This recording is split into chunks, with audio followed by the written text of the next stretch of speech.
Welcome to our YouTube channel Veer story. अगर आपको जल्दी से नेक्स्ट एपिसोड चाहिए तो वीडियो को अभी लाइक करो। मैं डिस्क्लेमर दे देना चाहता हूं, हमारे वीडियो में खून खराब रोमांटिक सीन 18+ मोमेंट है। अगर आप लोग बच्चे हो तो प्लीज इस वीडियो को मत देखना, और अगर देखना चाहते हो तो प्लीज अपने पेरेंट की परमिशन ले लेना। And video enjoy. जब 173 गायब कार्तिक। अब तक आदित्य उसकी बातों को नजरअंदाज करते हुए अपना कदम उसकी तरफ बढ़ाने लगा, जिसे देखकर एरिक शिकन के साथ अपने कदम पीछे लेने लगा। एरिक ने हकलाते हुए कहा, मिस्टर आदित्य, आप ये। अब आगे। आदित्य ने एरिक की बात काटते हुए कहा, पहले तुम मुझे बताओ, तुम यहाँ क्या कर रही हो ईरा? और तुमने ये कैसा हुलिया बना रखा है अपना? आदित्य का सवाल सुनते ही एजेंट एरिक के चेहरे का रंग उठ गया। आखिर इस लड़के को कैसे पता चला वो ईरा थी? उसके 4 साल के करियर में कोई अब तक ये पता नहीं लगा पाया था। सुपर कंप्यूटर कहे जाने वाला एजेंट एरिक असल में एक लड़की थी, और वो भी कोई साधारण लड़की नहीं, अक्षत राजवंश की बेटी। ईरा ने अनजान बनते हुए कहा, मिस्टर आदित्य, आप क्या कह रहे हो? मैं कुछ समझा नहीं। आपकी बातों का मतलब क्या है? और ईरा, ये कौन है? ईरा की एक्टिंग देख आदित्य के पतले होठों के कोने मुड़ गए। वो यूं ही इतनी कम उम्र में लेफ्टिनेंट कर्नल नहीं बन गया था। उसके अंदर काबिलियत थी। आदित्य पहली नजर में ही समझ चुका था, एरिक असल में ईरा है। भले ही उसने अपनी टीम के सामने ईरा को एक्सपोज नहीं किया था, मगर उसके दिमाग में ईरा को लेकर कई सारे सवाल उठने लगे थे। आदित्य ने ईरा की तरफ झुकते हुए कहा, तो तुम ईरा को नहीं जानते हो? बढ़िया, मैं तुम्हें बताता हूँ। ईरा कौन है? ईरा मेरी होने वाली वाइफ है। इस मिशन को कंप्लीट करने के बाद मैं उससे शादी करने वाला हूँ। तुम भी हमारी शादी में जरूर आना। आदित्य की बात सुनकर ईरा की आंखें सिकुड़ गई। उसने तो शादी के लिए मना कर दिया, फिर आदित्य अब भी उससे शादी करने के सपने क्यों बुन रहा था? ईरा ने मुस्कुराते हुए कहा, जी बिल्कुल, मैं आपकी शादी में जरूर आऊंगा। बस शादी की डेट और लोकेशन मुझे बता दीजिएगा।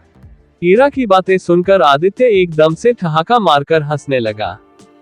उसे ईरा की बातें और बर्ताव बहुत ज्यादा फनी लग रही थी।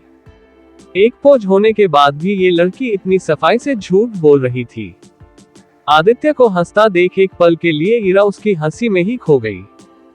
भले ही वो अपनी कमी की वजह से आदित्य से शादी नहीं करना चाहती थी, मगर उसके लिए अपने प्यार को वो चाह कर भी मिटा नहीं पा रही थी। मिटाती भी कैसे? आदित्य उसके बचपन का प्यार था। आदित्य ने ईरा का चेहरा अपने हाथों में भरते हुए कहा, ओ ईरा, तुम बहुत ज्यादा ड्रामेबाज हो। मुझे तो यकीन नहीं हो रहा है तुम इतनी अच्छी एक्टिंग कर लेती हो। वाओ, बड़े बुजुर्ग सही कह गए हैं। डोंट जज a book by its cover. घर पर तुम इतनी शांत रहती हो और यहाँ तुम इतनी चेयरफुल बन गई हो। गेट अप के साथ साथ अपना कैरेक्टर भी बदल लिया तुमने। I am proud of you. Aditya की बातें सुनकर और उसके हथेली की गर्माहट अपने गालों पर महसूस कर ईरा के कान और नाक लाल हो गए। आज से पहले किसी लड़के ने उसे ऐसे नहीं छुआ था। ईरा ना कुछ बोल पा रही थी और ना ही कुछ रिएक्ट कर पा रही थी। आदित्य ने ईरा की आंखों में देखते हुए कहा, ईरा, मैं उस रात तुमसे बात करना चाहता था, मगर सडनली मुझे अभिनव के बारे में पता चला और मुझे यहाँ आना पड़ा। अब तुम यहाँ आ ही गई हो तो मेरी एक बात कान खोलकर सुन लो। मुझे इससे कोई फर्क नहीं पड़ता कि तुम माँ बन सकती हो या नहीं। इनफैक्ट अननोइंग बच्चे तो मुझे पसंद भी नहीं है।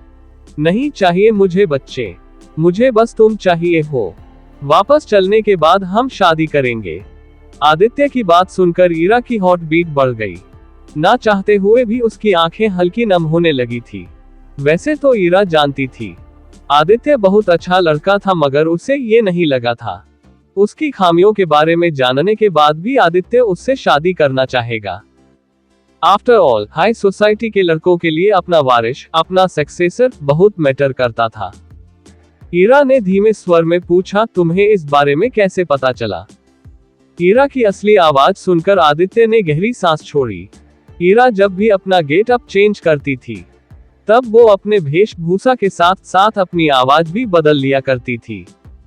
आदित्य ने गंभीरता से कहा, इससे कोई फर्क नहीं पड़ता है ईरा, मैं। ईरा ने आदित्य की बात काटते हुए कहा, तुम सिर्फ सिंपैथी और काइंडनेस की वजह से मुझसे शादी करना चाहते हो ना आदि।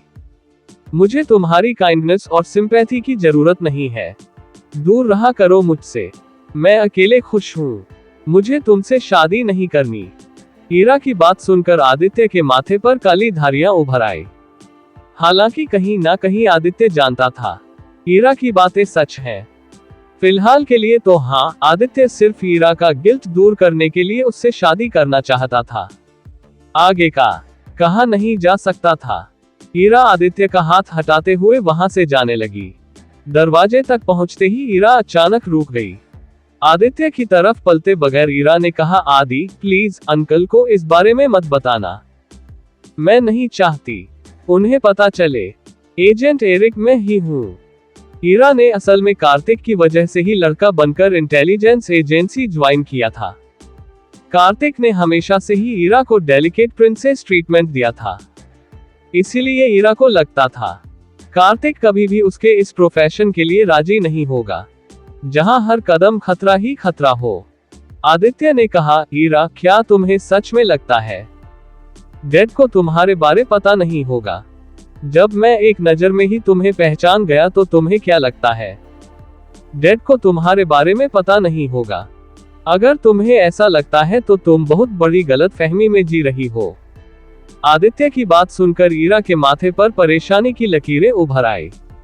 उसे सच में नहीं लगता था कार्तिक को उसके बारे में पता होगा। कारण स्पष्ट था, ईरा का एक्स्ट्रा ऑर्डिनरी दिमाग।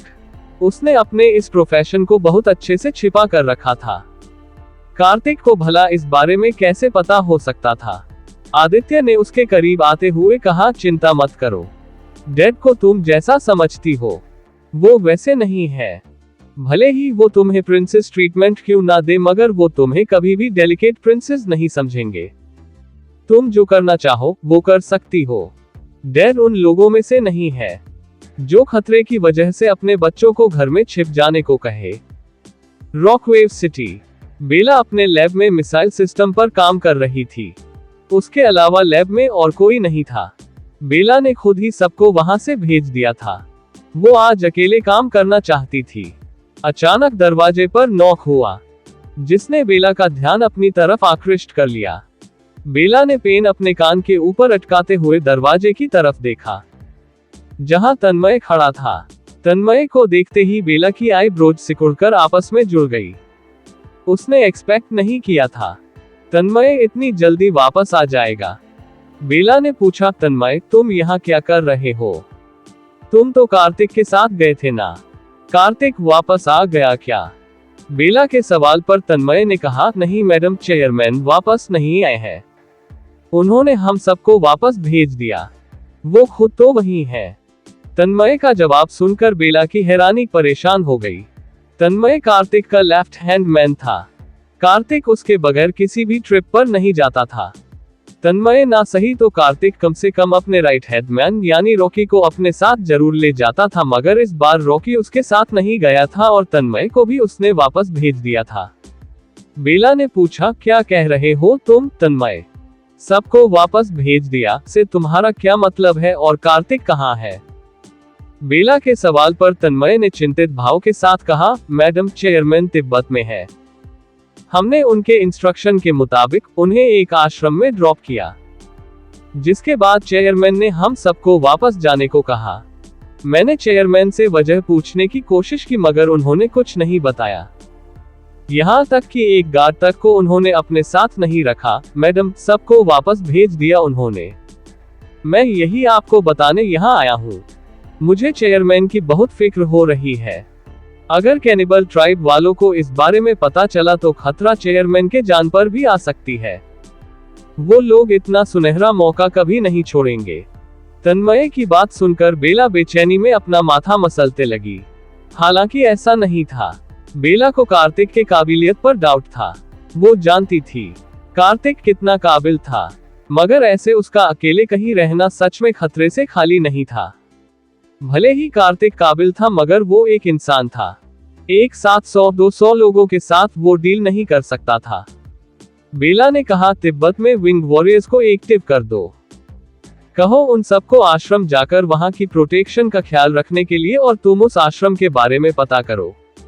मुझे उस आश्रम से जुड़ी हर एक छोटी बड़ी इंफॉर्मेशन चाहिए। आधे घंटे के अंदर तन्मय तुरंत बेला के इंस्ट्रक्शंस फॉलो करते हुए काम में जुट गया। उसे अब इतना समझ आ चुका था, हर एक अच्छे और समझदार पति की तरह उसके चेयरमैन भी अपनी बीवी के गुलाम थे। अगर वो बेला की बात मानेगा तो कार्तिक उसके ऊपर गुस्सा नहीं होगा, भले ही बेला ने उसे कुछ भी करने को क्यों ना कहा हो। आधे घंटे बाद तन्मय चिंतित भाव के साथ प्रेसिडेंट केबिन में दाखिल हुआ, जहां बेला ग्लास वॉल के पास खड़ी थी। बेला ने पलटे बगैर पूछा, क्या अपडेट है?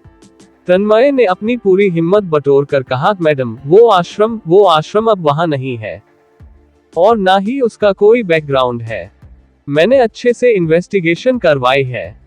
आसपास के लोगों का कहना है उस जगह पर कभी कोई आश्रम था ही नहीं। वो जगह भी अब पूरी तरह खाली है, दूर दूर तक खाली मैदान के अलावा वहां और कुछ नहीं है। तन्मय की बात सुनकर बेला के दिल को अजीब सी अनहोनी की आशंका ने घेर लिया। उसने कार्तिक को कई बार कॉल किया था, कॉल कनेक्ट भी हुआ था, मगर पूरा रिंग होने के बाद कॉल खुद ही कट जाता था। दूसरी तरफ से कोई जवाब नहीं आया था। बेला ने गुस्से में कहा, क्या बकवास कर रहे हो तुम तन्मय? तुमने खुद कहा था तुमने कार्तिक को उस आश्रम में ड्रॉप किया था, फिर वो आश्रम अचानक गायब कैसे हो सकता है? उस आश्रम को जमीन खा गई या आसमान निगल गया? तन्मय ने कोई जवाब नहीं दिया। उसने खामोशी से अपना सिर झुका लिया। आखिर वो कहता भी क्या? वो खुद इस बात से हैरान परेशान था। बेला ने पलटकर तन्मय की तरफ देखा, जिसकी चुप्पी उसके बेचैनी को और ज्यादा बढ़ाए जा रही थी।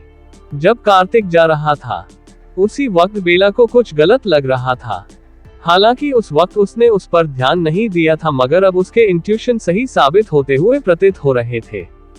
दूसरी तरफ किसी कुटिया में बैठे धोती वाले इंसान ने अचानक अपनी आंखें खोली।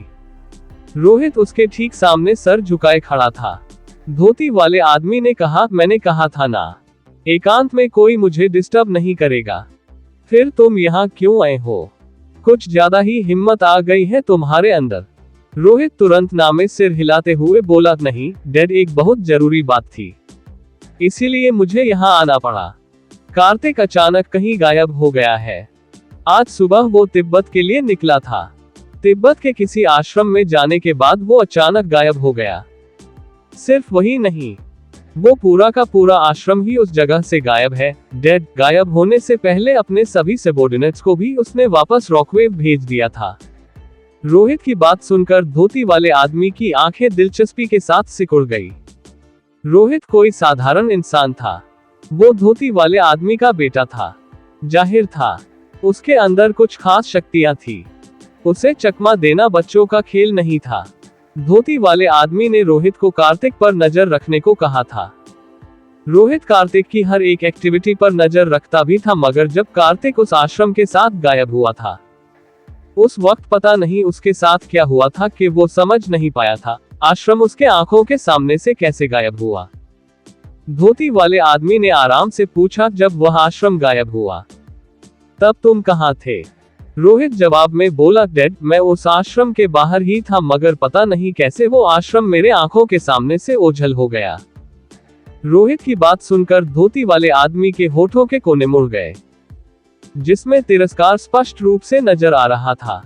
धोती वाला आदमी हल्का हंसकर बोला, वो कार्तिक बहुत शातिर है, जरूर वो ये सब करके हमारा दिमाग भटकाना चाहता होगा। वैसे भी उसके लिए ऐसा कुछ करना कोई बड़ी बात नहीं है। आखिरकार इस दुनिया पर पूरे 18 साल तक राज किया है उसने। रोहित को भी कहीं ना कहीं धोती वाले इंसान की बात सही लग रही थी। हालांकि उसे अब खुद पर थोड़ी शर्मिंदगी भी महसूस हो रही थी, क्योंकि एक साधारण इंसान ने उसे मैनिपुलेट कर दिया था। आगे क्या होगा? क्या सच में कार्तिक का गायब होना सिर्फ उसका एक प्लान है, या फिर 174 सार्थक का पागलपन? अब तक रोहित जवाब में बोला, डैड मैं उस आश्रम के बाहर ही था मगर पता नहीं कैसे वो आश्रम मेरे आंखों के सामने से ओझल हो गया। रोहित की बात सुनकर धोती वाले आदमी के होठों के कोने मुड़ गए, जिसमें तिरस्कार स्पष्ट रूप से नजर आ रहा था। अब आगे। धोती वाला आदमी हल्का हंसकर बोला, वो कार्तिक बहुत शातिर है, जरूर वो ये सब करके हमारा दिमाग भटकाना चाहता होगा। वैसे भी उसके लिए ऐसा कुछ करना कोई बड़ी बात नहीं है। आखिरकार इस दुनिया पर पूरे 18 साल तक राज किया है उसने। रोहित को भी कहीं ना कहीं धोती वाले इंसान की बात सही लग रही थी। हालांकि उसे अब खुद पर थोड़ी शर्मिंदगी भी महसूस हो रही थी, क्योंकि एक साधारण इंसान ने उसे मैनिपुलेट कर दिया था, उसे बेवकूफ बना दिया था। धोती वाले आदमी ने रोहित कंधा थपथपाते हुए कहा, ज्यादा शर्मिंदगी महसूस मत करो। भले ही कार्तिक साधारण इंसान है मगर भूलो मत वो श्रेया का पति भी है। कुछ तो खास होगा उसमें, जिसकी वजह से श्रेया ने उसे चुना होगा।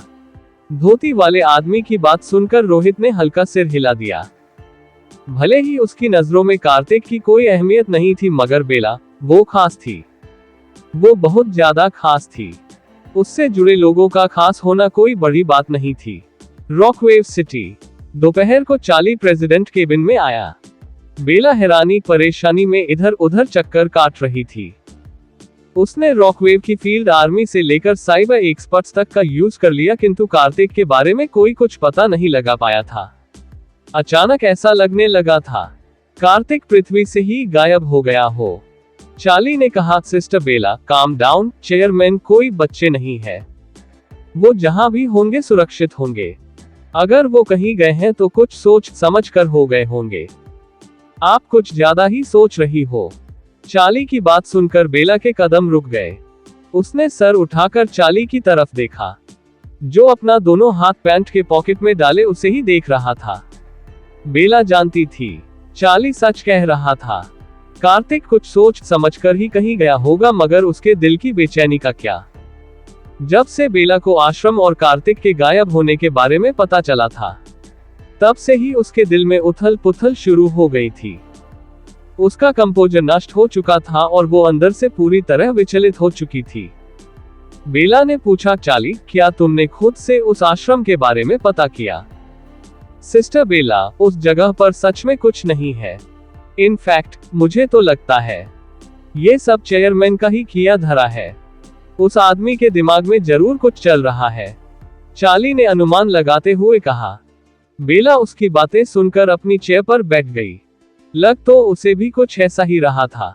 ऊपर से कार्तिक ने जाने से पहले उसे जो बातें कही थी, उस बारे में सोचकर बेला को कहीं ना कहीं चार्ली की बातों पर यकीन होने लगा था, मगर उसे अपने दिल के किसी कोने में एक अजीब तरह की व्याकुलता भी महसूस हो रही थी। दूसरी तरफ दूर किसी अज्ञात आइलैंड पर मौजूद घने जंगल के बीचों बीच एक लाल आंखों वाला आदमी चल रहा था। जंगल का माहौल बेहद ही अजीब और भयावह था। वहां के पेड़ पौधे हरे ना होकर पूरी तरह काले थे। वहां का माहौल ऐसा था मानो वो कोई ब्लैक एंड व्हाइट दुनिया हो। लाल आंखों वाला आदमी चलते चलते एक गहरी गुफा के बाहर आ पहुंचा, जहां उसके अलावा और कोई ना था। लाल आंखों वाला आदमी गुफा के अंदर की तरफ अपने कदम बढ़ाने लगा। कई किलोमीटर चलने के बाद गुफा में कुछ नीले पोशाक वाले गार्ड्स नजर आने लगे। लाल आंखों वाले आदमी को देखते ही उन सब ने इज्जत से सिर झुका लिया। लाल आंखों वाला आदमी सबको नजरअंदाज करते हुए आगे बढ़ा। कई और किलोमीटर चलने के बाद लाल आंखों वाला एक मिट्टी टीले के समान आकर रुक गया।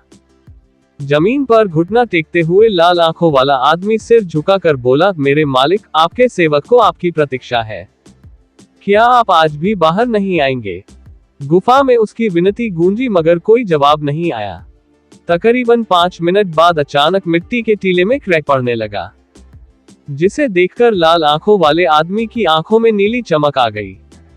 लाल आंखों वाला तुरंत कुछ कदम पीछे हटते हुए बोला, पूरे 25 साल बाद आप आखिर वापस आ ही गए। मुझे आप पर पूरा यकीन था। मैं जानता था एक ना एक दिन हम सफल जरूर होंगे। देखते ही देखते एक कान चीर देने वाली विस्फोट की आवाज के बाद पूरा गुफा धूल और धुंध से भर गया। जब धूल और धुंध खत्म हुआ तब लाल आंखों वाले आदमी ने अपने सामने खड़े आदमी को देखा, जो हूबहू उसकी ही तरह दिखाता था। यहाँ तक कि उनके आंखों का रंग भी एक समान था, सुर्ख लाल। लाल आंखों वाला तुरंत घुटनों पर गिर और उसने कांपते लफ्जों में कहा, मेरे मालिक, मेरे सम्राट, आप सच में वापस आ गए। आप। सामने खड़े आदमी ने उसकी बात काटते हुए पूछा, ओजस कहाँ है?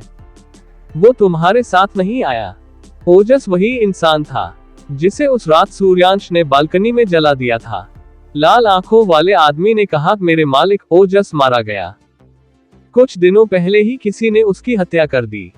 मैंने बहुत जांच पड़ताल करवाई मगर अब तक पता नहीं चल पाया है इसके पीछे किसका हाथ था। मुझे संदेह है इन सब के पीछे देवता का हाथ हो सकता है। शायद वो यहाँ आ चुके हैं। लाल आंखों वाले आदमी की बात सुनकर उसके जैसे दिखने वाले आदमी के माथे पर बल पड़।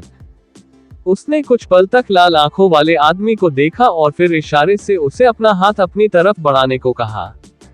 लाल आंखों वाले आदमी ने तुरंत अपना हाथ आगे कर दिया, जिसे पकड़कर उसके जैसे दिखने वाले आदमी ने अपनी आंखें बंद कर ली। एक एक कर उस आदमी के दिमाग में वो सारी जानकारियां आने लगी जो उसके क्लोन यानी लाल आंखों वाले आदमी ने पिछले 25 सालों में एकत्र किया था। उन सभी यादों के बीच अचानक उस आदमी को अपने क्लोन के दिमाग में एक लड़की का बेहद ही सुंदर चेहरा दिखा, जिसे देखकर वो मंत्र मुक्त सा हो गया। वो लड़की सुंदरता की परिभाषा थी। उसे देखकर ऐसा लग रहा था मानो कोई देवी स्वर्ग लोक से सीधा धरती पर उतरी हो। दूसरा आदमी बड़े ध्यान से उस लड़की को अपने क्लोन की यादों के जरिए देखने लगा। यह दृश्य किसी फैशन शो का था, जहां एक बेहद ही आकर्षक और सुंदर लड़की वीआईपी ऑडियंस सेक्शन में सबसे आगे शांति से बैठी हुई थी। उसके आसपास बैठे लोग उससे बात करना चाहते थे मगर किसी की हिम्मत नहीं हो रही थी। तकरीबन 5 मिनट तक वो लड़की वहां बैठी रही। रैंप पर एक हैंडसम लड़का वॉक कर रहा था, जिसे देखकर उस लड़की के चेहरे पर हल्की मुस्कान आ गई थी। लड़के का रैंप वॉक खत्म होते ही वो लड़की उठी। तुरंत उसके आसपास अनगिनत गार्ड शील्ड की तरह खड़े हो गए। लड़की ने जाने से पहले रैंप वॉक करने वाले लड़के की तरफ थम्स अप का इशारा करते हुए कहा, यू वर ग्रेट माइल्स। लाल आंखों वाला आदमी उसी फैशन शो में था। शुरू से लेकर अंत तक उसकी नजर उस लड़की के ऊपर ही टिकी हुई थी, जो कि कोई और नहीं बेला थी। उस फैशन शो के बाद से ही उस लाल आंखों वाले आदमी के सर पर बेला की खुमारी चढ़ गई थी। दूसरे आदमी ने लाल आंखों वाले आदमी की याददाश्त टटोलते हुए पूछा, ये लड़की कौन है? लाल आंखों वाला आदमी जवाब में बोला, मेरे मालिक, ये बेला रिचर्ड है, वो लड़की जिसकी हमें वर्षों से तलाश थी। एक्वेरिले है ये लड़की। मेरे मालिक, मेरा दिल आ गया है इस लड़की पर। मुझे ये चाहिए। जब आपका काम खत्म हो जाएगा तब क्या मैं इस लड़की को अपने पास रख सकता हूँ? अपने क्लोन की बात सुनते ही दूसरे आदमी की आंखें खतरनाक हो गई। उसने अचानक लाल आंखों वाले आदमी का हाथ छोड़कर उसका गला पकड़ लिया और उसे जमीन से 3 फीट ऊपर उठा दिया। उसकी सुर्ख लाल आंखों में नीली चमक आ गई थी। लाल आंखों वाला आदमी दर्द से छटपटाने लगा। उसे सांस लेने में तकलीफ हो रही थी। दूसरा आदमी एकदम से उसे गुफा के दीवार पर मारते हुए बोला, क्या तुम अपनी औकात भूल गए हो? या फिर मेरी गैर मौजूदगी में तुम खुद को सम्राट सार्थक समझने लगे हो? हम वो एक्वेरिले है। अगर उसे किसी का होना होगा तो वो सिर्फ मेरी होगी।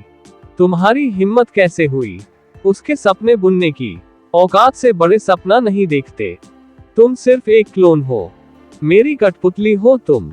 खुद को कभी सम्राट सार्थक समझने की गलती मत करना। इस दुनिया में सिर्फ एक ही सम्राट सार्थक है और वो मैं हूँ। इस दुनिया के हर एक नायाब चीज पर मेरा हक है, सिर्फ और मेरा। दीवार से टकराने के बाद सार्थक का क्लोन मुंह के बल जमीन पर गिर पड़ा। उसका बैकबोन फ्रैक्चर हो चुका था और मुंह से भी खून आने लगा था। क्लोन ने बड़ी मुश्किल से खुद को संभालते हुए कहा, मेरे मालिक, मैं जानता हूँ इस दुनिया के हर एक नायाब चीजों पर आपका हक है, किंतु बेला रिचर्ड भले ही एक्वेरिले है मगर वो शादीशुदा है। 4 बच्चों की माँ है वो। क्या आप अब भी उसको रखना चाहते हो? क्लोन की बात सुनते ही सार्थक का गुस्सा अपनी चरम सीमा के पार चल गया। उसे बेला के शादीशुदा होने की बात सुनकर बहुत ज्यादा गुस्सा आ रहा था। सार्थक ने अचानक अपना एक हाथ हल्का हवा में उठाया और इसी के साथ उसके हाथ से गहरी नीली किरण निकलने लगी, जिसने क्लोन को चारों तरफ से घेर लिया। देखते ही क्लोन अपने आप ही जमीन से उठकर हवा में उड़ने लगा। उसे अपना पूरा शरीर अकड़ता हुआ महसूस हो रहा था। सार्थक के हाथ से निकलने वाली नीली रोशनी का असर ही कुछ ऐसा था कि क्लोन को ऐसा महसूस हो रहा था जैसे मानो कोई उसके शरीर से उसकी सारी एनर्जी और खून चूस रहा हो। सार्थक ने अपनी उंगली हल्की हिलाई। उसके एक इशारे भर से क्लोन का हाथ उसके शरीर से अलग होकर जमीन पर गिर पड़ा था। गुफा में ताजे खून की तेज गंध और क्लोन की खौफनाक चीख गूंजने लगी थी। उसके उखड़े हाथ से खून का तेज फव्वारा निकल रहा था। सार्थक ने एक एक कर अपने क्लोन का हाथ, पैर, जीभ और आंख उसके शरीर से अलग करते हुए कहा, अगर वो शादीशुदा है तो मैं उसके पति को खत्म कर दूंगा। अगर वो 4 बच्चों की मां है तो मैं उन चारों बच्चों को खत्म कर दूंगा। मुझे फर्क नहीं पड़ता उसका अतीत कैसे था, मगर उसका भविष्य मेरे साथ होगा। अगर गलती से भी किसी ने उसे हाथ लगाने की कोशिश की तो मैं उसे ऐसी मौत दूंगा जिससे मौत के बाद भी उसकी आत्मा कांपती रहेगी। सार्थक की आंखों में पागलपन देख उसका क्लोन सहम गया। आज से पहले उसने सार्थक को कभी किसी लड़की के लिए ऐसे पागल होते हुए नहीं देखा। हाँ, अतीत में कई लड़कियां सार्थक का बिस्तर गर्म कर चुकी थी, मगर सार्थक ने उनके प्रति जिस्मानी चाहत के अलावा और कुछ नहीं दिखाया था। क्लोन जहां तक सार्थक को जानता था, उसके मुताबिक सार्थक को रॉ लड़कियां पसंद थी। इसीलिए क्लोन को लगा था सार्थक को बेला में कोई इंटरेस्ट नहीं होगा, मगर ऐसा नहीं था। सार्थक तो सिर्फ उसकी यादों में बेला को देखने के बाद ही उसे लेकर इतना ज्यादा ऑब्सेस्ड हो गया। ना जाने हकीकत में बेला से मिलने के बाद वो क्या करने वाला था। क्लोन दर्द से करहाते और बिलबिलाते हुए सार्थक से रहम की भीख मांगी, मगर क्रूर सार्थक पर उसके किसी बात का असर नहीं हुआ। सार्थक ने अपनी इंडेक्स फिंगर में हल्की मूवमेंट की, जिससे एक ब्लू लाइट निकलकर क्लोन के शरीर में जा समाया। पलक झपकते ही क्लोन असहनीय दर्द से तिलमिला उठा। उसके मांसपेशियों में अजीब तरह की हलचल शुरू हो गई थी। उसका स्किन उस पानी के समान बन चुका था जिसके अंदर भरा मांस खुद उछलकर बाहर आना चाहता हो। अचानक गुफा में एक भयानक विस्फोट की आवाज हुई और क्लोन का शरीर 100 फीट ऊपर से जमीन पर गिराए गए तरबूज की भांति फट गया। गुफा की दीवारों और फर्श पर खून और मांस के टुकड़े और छींटे जा चिपके थे। आगे क्या होगा? क्या अंजाम लाएगा सार्थक का पागलपन? क्या है सार्थक के इरादे? जानने के लिए टू बी कंटिन्यूड। जब 175 नागा। अब तक क्लोन दर्द से करहाते और बिलबिलाते हुए सार्थक से रहम की भीख मांगी, मगर क्रूर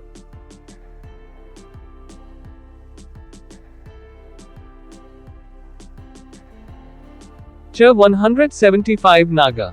अब तक क्लोन दर्द से करहाते और बिलबिलाते हुए सार्थक से रहम की भीख मांगी, मगर क्रूर सार्थक पर उसके किसी बात का असर नहीं हुआ। सार्थक ने अपनी इंडेक्स फिंगर में हल्की मूवमेंट की, जिससे एक ब्लू लाइट निकलकर क्लोन के शरीर में जा समाया। पलक झपकते ही क्लोन असहनीय दर्द से तिलमिला उठा। उसके मांसपेशियों में अजीब तरह की हलचल शुरू हो गई थी। उसका स्किन उस पानी के समान बन चुका था जिसके अंदर भरा मांस खुद उछलकर बाहर आना चाहता हो। अब आगे। अचानक गुफा में एक भयानक विस्फोट की आवाज हुई और क्लोन का शरीर 100 फीट ऊपर से जमीन पर गिराए गए तरबूज की भांति फट गया। गुफा की दीवारों और फर्श पर खून और मांस के टुकड़े और छींटे जा चिपके थे। वहां का माहौल जितना भयानक था, उससे कई गुना ज्यादा भयानक सार्थक का चरित्र और उसका इरादा लग रहा था। सार्थक ने एक नजर चारों तरफ घुमाए और हल्का हाथ को मूव किया, जिससे वहां मौजूद सारे खून और मांस के टुकड़े जलकर राख हो गए। सार्थक धीरे से बुदबुदाया, परितोष, परितोष मेरे भाई, बहुत जल्द मैं तुमसे वो सब छीन लूंगा जो बहुत पहले मेरा हो जाना चाहिए था। सार्थक गुफा के निकास द्वार की तरफ अपने कदम बढ़ाने लगा और पलक झपकते ही वह नीले धुएं में बदलकर कहीं गायब हो गया। मुंबई के मैंशन। अनुष्का ऑफिस के लिए रेडी होकर लिविंग एरिया में आई। अचानक उससे याद आया, उसने एक जरूरी डॉक्यूमेंट की फाइल रेयांश के स्टडी में ही छोड़ दी है। इसीलिए वो तुरंत रेयांश के स्टडी रूम में चली आई। रेयांश वहां नहीं था। अनुष्का ही इन दिनों रेयांश का स्टडी रूम यूज कर रही थी। अनुष्का ने रैक से फाइल उठाया, फिर वो वापस पलट कर जाने लगी। इसी बीच एकाएक उसका पैर कारपेट में फंस गया और अनुष्का अपना बैलेंस खोकर रैक पर जा गिरी, जिसकी वजह से सारे फाइल्स रैक समेत ही नीचे गिर गए। शुक्र से अनुष्का को ज्यादा चोट नहीं आई थी।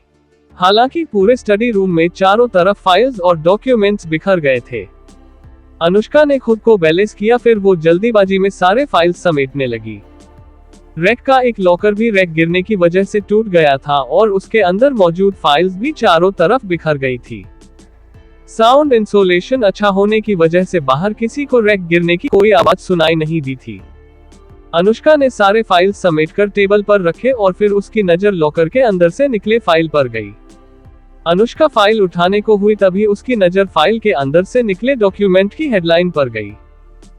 डीएनए रिपोर्ट्स पढ़ते ही अनुष्का ने दिलचस्पी के साथ उस फाइल को उठा लिया, मगर उसके अंदर मौजूद डॉक्यूमेंट्स को पढ़ते ही अनुष्का के कदम लड़खड़ा गए और फाइल उसके हाथ से छूटकर नीचे गिर गई। रॉकवेव सिटी। अगली सुबह बेला की जब नींद खुली, तब उसे अपने चेहरे पर किसी की गर्म सांसें और गहरी नजरें महसूस हुई। बेला ने तुरंत आंख खोलकर देखा। उसके ठीक सामने किसी बहुत ही प्यारे बच्चे का मासूम चेहरा था और वो बच्चा टुकुर टुकुर उसे देख रहा था। बेला ने हैरत में पूछा, तुम कौन हो? बच्चा जवाब में मुस्कुराते हुए बोला, मैं नागा हूँ, आपका सेवक, आपकी रूह का एक अंश। आपके उस डरावने पति ने पहले मुझे आपसे मिलने नहीं दिया था। उसने मुझे भगा दिया था, मगर अब वो यहाँ नहीं है। मुझे किसी बात का डर नहीं है। अब मैं बेफिक्र होकर आपसे मिल सकता हूँ मेरी मालकिन। उस बच्चे की आवाज बेहद ही प्यारी थी। बेला तुरंत उठकर बैठ गई। वो हैरान थी। उसे अपने आंखों और कानों पर यकीन नहीं हो रहा था। बेला ने संदिग्ध नजरों से अपने बेड पर बगैर परमिशन बैठे उस नन्हे और नंगे बच्चे को घूरा, जिसकी उम्र 2-3 साल की ही होगी, मगर उसकी आवाज और उसके बोलने का तरीका किसी मैच्योर इंसान जैसा था। उसके शब्द बिल्कुल क्लियर थे। ऐसा लग ही नहीं रहा था वो बच्चा 2-3 साल का होगा। बेला ने पूछा, तुम यहाँ कैसे आए? नागा ने जवाब में अपनी नन्ही उंगली विंडो की तरफ पॉइंट कर दी। बेला ने उसके इशारे का पीछा किया, मगर वो समझ नहीं पाए ये बच्चा कहना क्या चाहता है। नागा ने पाउट बनाकर कहा, मेरी मालकिन, आपको मेरी बात समझ नहीं आई। अच्छा रुको, मैं आपको बताता हूँ मैं यहाँ कैसे आया। नागा की बात सुनकर बेला दिलचस्पी के साथ उसकी तरफ देखने लगी। रेयांश, आदित्य और वर्तिका ने भी बहुत कम उम्र में ही बोलना और चलना शुरू कर दिया था, मगर नागा जैसी साफ आवाज इतनी कम उम्र में उन तीनों की भी नहीं थी। नागा अचानक बेड पर लुढ़क गया और पलक झपकते ही प्यारा सा दिखने वाला नन्हा नागा सफेद सांप में बदल गया। बेला ने ये नाराज देखा। उसकी आंखें ऑलमोस्ट बाहर आने को हो गई थी। आखिर एक प्यार बच्चा सांप में कैसे बदल सकता था? क्या वो कोई इच्छाधारी नाग था? नागा मटकते हुए बेड के किनारे से नीचे उतारा। बालकनी के दरवाजे से होते हुए वह बाहर गया। बेला की अविश्वास भरी नजर उसके ऊपर ही टिकी हुई थी। कुछ सेकंड बाद नागा दूसरी तरफ से विंडो पर चढ़ा।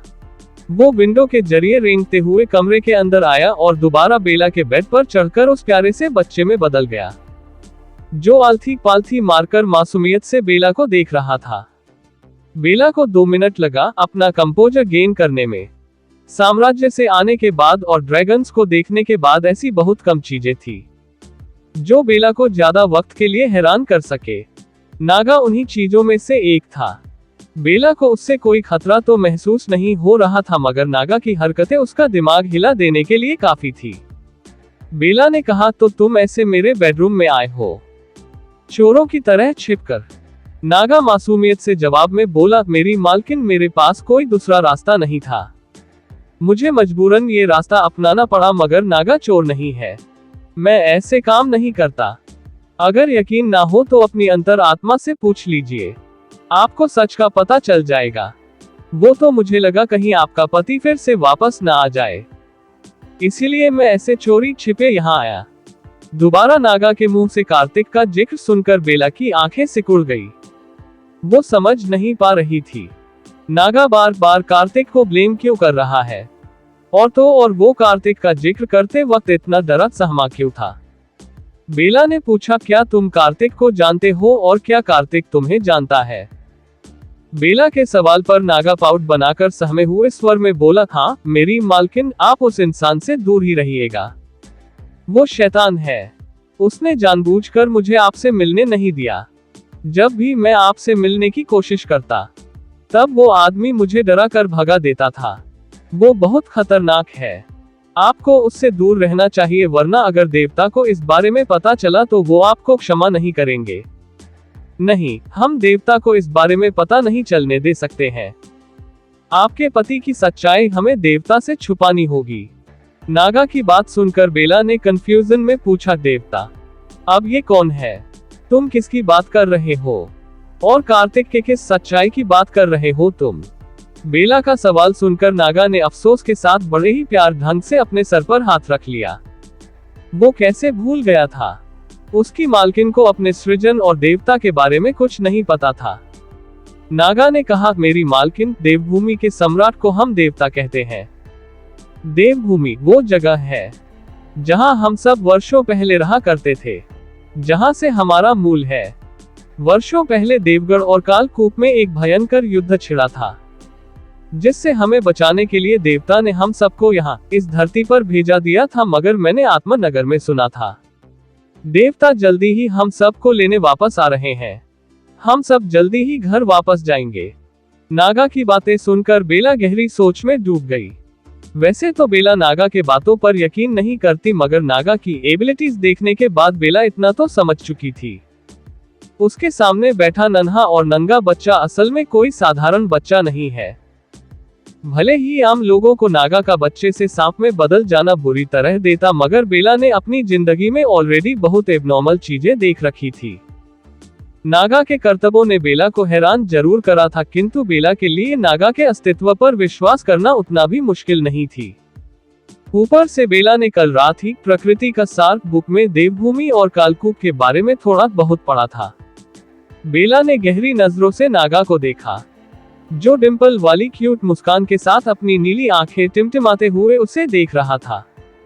बेला को अचानक ख्याल आया, नागा नंगा ही है, इसीलिए उसने जल्दी से ब्लैंकेट से उसे कवर कर दिया। नागा ने मासूमियत ने ब्लैंकेट को देखते हुए पूछा, मेरी मालकिन, आपने ऐसा क्यों किया? बेला ने जवाब में कहा, ऐसे बगैर कपड़ों के रहोगे तो तुम्हें ठंड लग जाएगी। बेला की बात सुनकर नागा के छोटे लाल होठों पर बड़ी सी मुस्कान तैर गई। नागा ये जानकर बहुत खुश था कि बेला को उसकी फिक्र है। नागा ने कहा, मेरी मालकिन, नागा आत्मांश है। नागा के ऊपर मौसम का कोई असर नहीं होता है। ना ही नागा को ठंड लगती है और ना ही गर्मी। आप मेरी फिक्र मत कीजिए, नागा को कुछ नहीं होगा। नागा के मुंह से आत्मांश शब्द सुनकर बेला को एकाएक उस बुक में लिखी हुई आत्मांश की डेफिनेशन याद आई। प्रकृति का सार बुक के मुताबिक आत्मांश उन पवित्र आत्माओं के आत्मा का अंश होता था जिनके पास दैविक शक्तियां होती थी। बेला ने कहा, तुम किसके आत्मांश हो? नागा प्राउडली जवाब में बोला, आपका मेरी मालकिन, नागा आपका आत्मांश है। आप मेरी मालकिन हो। आप नागा की जो कहोगी, नागा वो करेगा। नागा की बात सुनकर बेला के दिमाग में सवालों का सैलाब उमड़ पड़ा। वो एक नॉर्मल इंसान थी, आखिर उसका आत्मांश कैसे हो सकता था?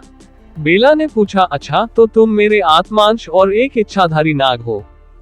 नागा तुरंत अपना सर नामे हिलाते हुए बोला, नहीं नहीं, नागा कोई इच्छाधारी नाग नहीं है। नागा एक मॉर्फियम है। वो तो सांप नागा को पसंद है, इसीलिए नागा अधिकतर समय सांप बनकर ही रहता है, वरना नागा और भी रूप बदल सकता है। रुकिए, मैं आपको दिखाता हूँ। बेला की तरफ क्यूट स्माइल पास करते हुए नागा एकदम से ब्लैंकेट हटाकर बेड पर लुढ़क गया और देखते ही देखते बच्चे से एक खरगोश में बदल गया।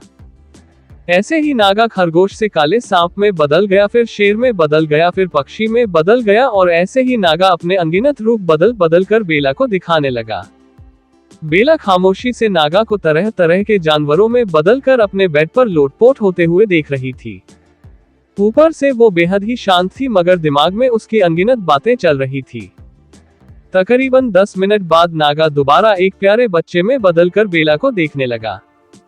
नागा की तरफ देखते हुए बेला ने अपने मन में सोचा, मैं तुम्हें रोते हुए देखना चाहती हूँ। बेला के सोचने के अगले ही पल नागा के आंखों से झड़ आंसू की बूंदें गिरने लगी। जिस नागा की मुस्कान कुछ सेकंड पहले तक कान छू रही थी, वो अचानक फूट फूट कर रोने लगा। नागा का रोना देखकर बेला जितनी हैरान हुई उतनी ही परेशान भी हो गई।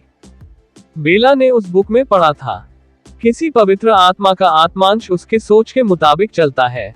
बेला ने यही चीज नागा पर ट्राई की थी, जो कि सफल हुआ था। उसके सोचते ही हंस रहा नागा बगैर कारण ऐसे रोने लगा था जैसे उसकी पूरी दुनिया ही उजड़ गई हो। नागा का रोना ऐसा था मानो वो बेला के कान चीर देना चाहता हो। बेला ने नागा को चुप कराते हुए कहा, हे, रोना बंद करो, मैं नहीं चाहती तुम रो, प्लीज चुप हो जाओ। हालांकि नागा पर बेला के किसी बात का असर नहीं हुआ, वह फूट फूट कर रोता रहा। बेला ने तुरंत अपने मन में सोचा, मैं चाहती हूँ तुम मत रो, तुम्हें जैसे रहना है वैसे रहो। बेला के सोचने के अगले ही पल नागा का रोना बिल्कुल खत्म हो गया और वो अपने नन्हे नन्हे हाथों से अपने आंसू पोंछते हुए क्यूटली मुस्कुराने लगा। बेला ने नागा को गौर से देखते हुए पूछा, तुम्हारी आंखें मुझे कार्तिक जैसी क्यों लग रही है? तुम मेरे आत्मांश है तो तुम्हारी आंखें कार्तिक जैसी क्यों है? बेला का सवाल सुनते ही नागा के चेहरे का रंग उठ गया। आगे क्या होगा? क्या देगा नागा बेला के सवालों का जवाब? आगे क्या करने वाला है सार्थक? क्या था उस डीएनए रिपोर्ट में? जानने के लिए टू बी कंटिन्यूड।